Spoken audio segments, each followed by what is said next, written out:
Balas budi burung bangau. Dahulu kala, di suatu tempat di Jepang, hidup seorang pemuda bernama Yosaku. Kerjanya mengambil kayu bakar di gunung dan menjualnya ke kota. Uang hasil penjualan dibelikannya makanan, terus seperti itu setiap harinya. Hingga pada suatu hari, ketika ia berjalan pulang dari kota, ia melihat sesuatu yang menggelepar di atas salju. Setelah didekatinya, ternyata seekor burung bangau yang terjerat di perangkap sedang meronta-ronta. Yosaku segera melepaskan perangkap itu. Bangau itu sangat gembira. Ia berputar-putar di atas kepala Yosaku beberapa kali sebelum terbang ke angkasa. Karena cuaca yang sangat dingin, sesampainya di rumah, Yosaku segera menyalakan tungku api dan menyiapkan makan malam. Saat itu, terdengar suara ketukan pintu di luar rumah. Ketika pintu dibuka, tampak seorang gadis yang cantik sedang berdiri di depan pintu. Kepalanya dipenuhi dengan salju. "Masuklah, Nona pasti kedinginan. Silahkan hangatkan badanmu dekat tungku," ujar Yosaku. "Nona mau pergi kemana sebenarnya?" tanya Yosaku. "Aku bermaksud mengunjungi temanku, tetapi karena salju turun dengan lebat, aku jadi tersesat. Bolehkah aku menginap di sini malam ini?" "Boleh saja, Nona, tapi aku ini orang miskin, tak punya kasur dan makanan," kata Yosaku. "Tidak apa-apa, aku hanya ingin diperbolehkan menginap." Kemudian gadis itu merapikan kamarnya dan memasak makanan yang enak. Ketika terbangun keesokan harinya, gadis itu sudah menyiapkan nasi. Yosaku berpikir bahwa gadis itu akan segera pergi. Ia akan merasa kesepian. Salju masih turun dengan lebatnya. "Tinggallah di sini sampai salju reda," kata Yosaku.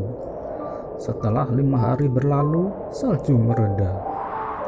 Gadis itu berkata kepada Yosaku, "Jadikan aku sebagai istrimu, dan biarkan aku tinggal terus di rumah ini."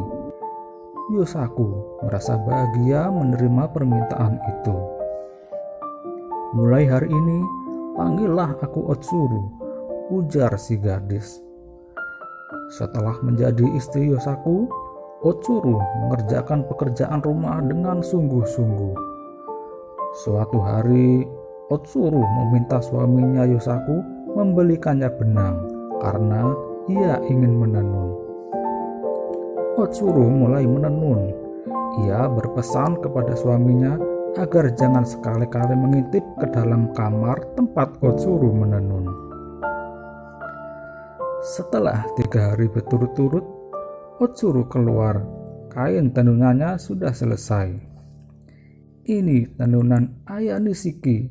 Kalau dibawa ke kota, pasti akan terjual dengan harga yang sangat mahal."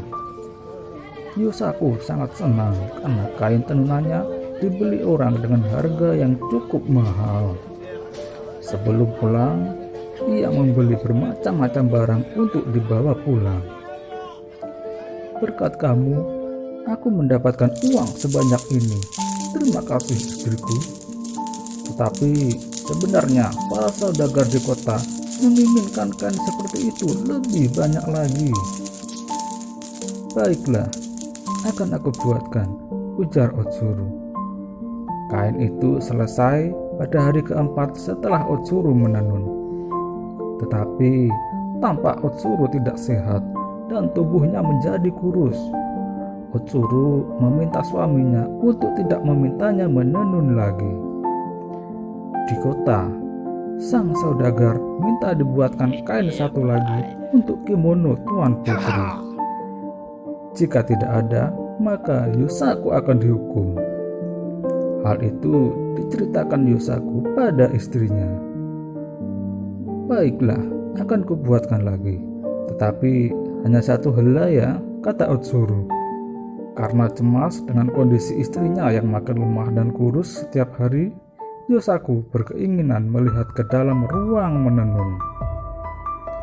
Tetapi ia sangat terkejut ketika yang dilihatnya di dalam adalah seekor burung bangau sedang mencabuti bulunya untuk ditenun menjadi kain, sehingga badan bangau itu hampir gundul kehabisan bulu.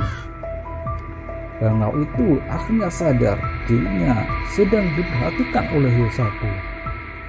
Bangau itu pun berubah wujud kembali menjadi Otsuru.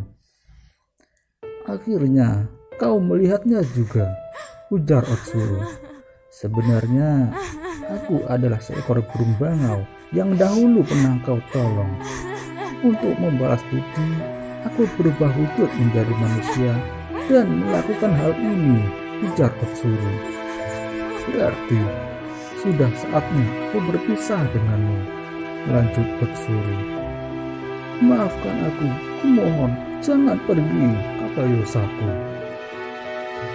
Tapi terlambat. Otsuru akhirnya berubah kembali menjadi seekor bangau. Kemudian ia segera mengepakkan sayapnya terbang keluar rumah, terbang ke angkasa, meninggalkan Yosaku sendiri yang menyesali perbuatannya.